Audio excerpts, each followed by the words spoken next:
আসসালামু আলাইকুম, সবাই কেমন আছেন? আপনি কিভাবে ওয়াচ আপনার ফোনের সাথে আপনি কানেক্ট করবেন এই ভিডিওতে আমি দেখাবো।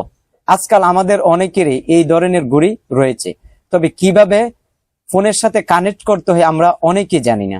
তাই ভিডিওটি সম্পূর্ণ দেখলে আপনি খুব সহজে কানেক্ট করতে পারবেন। ওয়াচ আপনার অ্যান্ড্রয়েড ফোনের সাথে কানেক্ট করলে আপনি কি কি সুবিধা পাবেন? আপনি প্রথমত সুবিধা পাবেন, আপনার অ্যান্ড্রয়েড ফোনে কেউ কল দিলে আপনি ওয়াচ দিয়ে রিসিভ করতে পারবেন, করার পর আপনি কথা বলতে পারবেন, বা ইমোতে কল দিলে আপনি রিসিভ করে কথা বলতে পারবেন। আপনার ফোন আপনার পকেটে থাকবে আর আপনি ওয়ার্ডস দিয়ে কথা বলতে পারবেন। এবং আপনার অ্যান্ড্রয়েড ফোনে কোনো গান অন করলে আপনি সেটা ওয়ার্ডস দিয়ে শুনতে পারবেন। আর তাই আপনি যেভাবে ওয়ার্ডস কানেক্ট করবেন, সব ওয়ার্ডস একরকম হয় না। এখন আপনি এইভাবে ধাক্কা দেওয়ার পরে দেখুন এখানে অনেক অ্যাপস আসবে। এখন আপনার একটা সেটিংস অ্যাপ আছে, এর জন্য এটা আপনার খুঁজতে হবে। দেখুন এখানে একটা সেটিংস অ্যাপ আছে, দেখুন সেটিংস, এই অ্যাপে ক্লিক করবেন। করার পরে একটু নিচে যাবেন, নিচে যাওয়ার পরে এখানে আপনি দেখতে পাবেন কিউআর কোড। দেখুন কিউআর কোডে আপনি ক্লিক করবেন। আমি করে নিলাম। তারপর আপনার অ্যান্ড্রয়েড ফোনে যাবেন। দেখুন আমার এখানে একটা কিউআর স্ক্রিন আছে। এটা যদি আপনার অ্যান্ড্রয়েড ফোনে থাকে, ভালো না হলে আপনি ইনস্টল করে নেবেন গুগল প্লে স্টোর থেকে। তারপর আপনি স্ক্যান করবেন। ওকে, আমি কিউআর স্ক্রিনে ক্লিক করলাম। করার পরে দেখুন এখানে স্ক্যান করে নিব। ওকে, স্ক্যান করে নিলাম। তারপর এখানে দেখুন ওপেন ব্রাউজার দেওয়া আছে, এখানে আপনি ক্লিক করবেন। এখানে ক্লিক করার পরে আপনার সামনে এরকম একটা স্ক্রিন আসবে। দেখুন গুগল প্লে, এখানে ক্লিক করবেন। এখানে ক্লিক করার পরে ইনস্টল, এটা আপনি ইনস্টল করবেন। এর জন্য আপনার একটু অপেক্ষা করতে হবে। ওকে, আমি অপেক্ষা করে নিলাম। ইনস্টল হচ্ছে, আর একটু অপেক্ষা করব। তারপর দেখবে অ্যাপটা ইনস্টল হয়ে গেছে। আপনি স্ক্রিন করে এটা কিউআর স্ক্রিন দিয়ে বের করতে পারেন, বা এমনি আপনার স্মরণ থাকলে আপনি এটা ইনস্টল করতে পারেন। তারপর আপনি ব্যাক করবেন। ওকে, ব্যাক করে নিলাম। ব্যাক করার পরে দেখুন এই অ্যাপটা কিন্তু আপনার এখানে আসবে। ফেরফিট, এটার উপর ক্লিক করবেন, অ্যাপের উপর। করার পরে কনফার্মও ক্লিক করবেন। কনফার্মে ক্লিক করার পরে এখানে একটু লোডিং নিতে পারে, এইভাবে ধাক্কা দিবেন। ধাক্কা দিয়ে এক্সপিরিয়েন্স নাও এখানে ক্লিক করবেন। এখানে ক্লিক করার পরে এখানে চাইলে আপনি একটা অ্যাকাউন্ট খুলতে পারেন, এই নামে না চাইলে স্কিপ করবেন। স্কিপ করে দিলাম। করার পর এখানে ক্লিক করবেন গুগল সেট, তারপরে লোকেশন অন করে দিবেন। তারপর আপনি কি করবেন, ব্যাক করবেন, আবার এলাও করে দিবেন, আবার কনফার্মে ক্লিক করবেন, আবার এলাও করবেন, আবার কনফার্মে ক্লিক করবেন। করার পরে এই অ্যাপটার পারমিশন দিয়ে দিতে হবে। তারপর এলাও করবেন, করার পর ব্যাক করবেন। দেখুন কোনাতে দেওয়া আছে মাইন, এখানে আপনি ক্লিক করবেন। এখানে ক্লিক করার পর অ্যাড ডিভাইস, এখানে আপনি ক্লিক করবেন।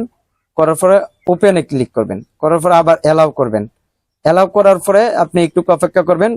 তখন এই ওয়াচের ডিভাইসের নামটা এখানে আসবে, আপনার একটু অপেক্ষা করতে হবে। আমি অপেক্ষা করে নিচ্ছি।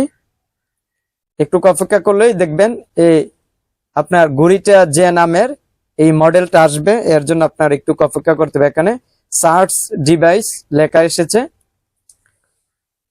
অপেক্ষা করার পর আপনার সামনে এখানে দেখাবে আপনার ঘড়িটার যে মডেল, সেটা এখানে দেখাবে ওয়াচ আলট্রা। এখানে আপনি ক্লিক করবেন। করার পরে আপনি একটু অপেক্ষা করবেন। তারপর দেখবেন কানেক্ট হয়ে গেছে। দেখুন এখন কিন্তু কানেক্ট হয়ে গেছে। তারপর এলাও করব। এলাও করার পরে দেখুন এখন কিন্তু কানেক্ট ওয়াচ আলট্রা 2। এখন যদি কেউ আমার ওয়াচে এখন কল করে, ধরেন আমি একটা কল দিচ্ছি, কোনো একটা ফোন দিয়ে নাম্বার একটা কল দিচ্ছি, দিয়ে দিবার পর আমি কিন্তু আমার ওয়াচ দিয়ে রিসিভ করতে পারবো, বা অ্যান্ড্রয়েড ফোন দিয়ে রিসিভ করবো। ওকে, আমি একটা কল দিচ্ছি। কলটা দেওয়ার পরে কিন্তু দুইটা ফোনে কিন্তু অ্যান্ড্রয়েড ফোনে আর ওয়াচে একই সাথে ঢুকবে। দেখুন একই সাথে কিন্তু কলটা ঢুকেছে। আমি ইচ্ছা করলে ওয়াচ দিয়ে রিসিভ করতে পারবো। দেখুন রিসিভ করে ফেলেছি। ওকে, আমি কলটা আবার কেটে দিলাম। এখন এখন কলটা রিসিভ হওয়ার পরে আমি ইচ্ছা করলে ফোনটা পকেটে রেখে আমি ওয়াটস দিয়ে কথা বলতে পারবো, ঘড়ি দিয়ে কথা বলতে পারবো। আবার ইচ্ছা করলে ওয়াটস দিয়ে কেটেও দিতে পারবো। কেটে দিলাম। এখন আমি ইমোতে কল দিচ্ছি। আমি অন্য একটা ফোন দিয়ে আমার ইমোতে কল দিচ্ছি, দেখবেন ইমো কলও আপনি রিসিভ করতে পারবেন। দেখুন কল দিবার পর কিন্তু কলটা কিন্তু এসেছে, এবং আপনার ইমোতে যে নাম্বারটি রয়েছে সেটা এখানে দেখাবে। ইচ্ছা এখন আমি ইমো দিয়ে রিসিভ করলাম। দেখুন কলটা কিন্তু আমি ওয়াটস দিয়ে কিন্তু এখন কথা বলতে পারবো। এখন ধরুন কলটা কেটে দিলাম। এখন যদি আমি আমার অ্যান্ড্রয়েড ফোন থেকে কোনো একটা গান অন করি, আমি সেটা ওয়ার্ডস দিয়ে শুনতে পারবো। ধরুন একটা গান অন করছি, কোনো গান না, একটা রিংটোন অন করে দেখছি, কারণ গান যদি এখন অন করি তাহলে কপিরাইট আসতে পারে, এই কারণে আমি রিংটোনে গেলাম, এটাই অন করছি, সেটা কিন্তু আমার ওয়ার্ডসও চলবে। দেখুন আপনি কিন্তু ওয়ার্ডস দিয়ে আপনি গানও শুনতে পারবেন। আপনার অ্যান্ড্রয়েড ফোনে গান চালু করলে আপনার ওয়ার্ডসে বাজবে, আপনি সেটা হাতে রেখে শুনতে পারবেন। তারপরে আপনি চাইলে ওয়ার্ডস দিয়ে আপনি কলও করতে পারবেন। দেখা গেল আপনার ওয়ার্ডস কানেক্ট আছে অ্যান্ড্রয়েড ফোনের সাথে, এখন আপনার ফোনটা আপনার পকেটে আর ঘড়িটা আপনার হাতে, তখন আপনি আপনার ওয়ার্ডস দিয়ে ডায়াল অ্যাপে গিয়ে আপনি যে কোনো কাউকে কল দিতে পারবেন। তাই এই ভিডিওটি কেমন লেগেছে কমেন্ট করে জানাবেন, আর এই চ্যানেলের নতুন দর্শক থাকলে চ্যানেলটি সাবস্ক্রাইব করবেন, ভিডিওতে একটি লাইক দিবেন। তাই সবাই ভালো থাকবেন, আজ এখানে বিদায় নিচ্ছি, খুদা হাফেজ।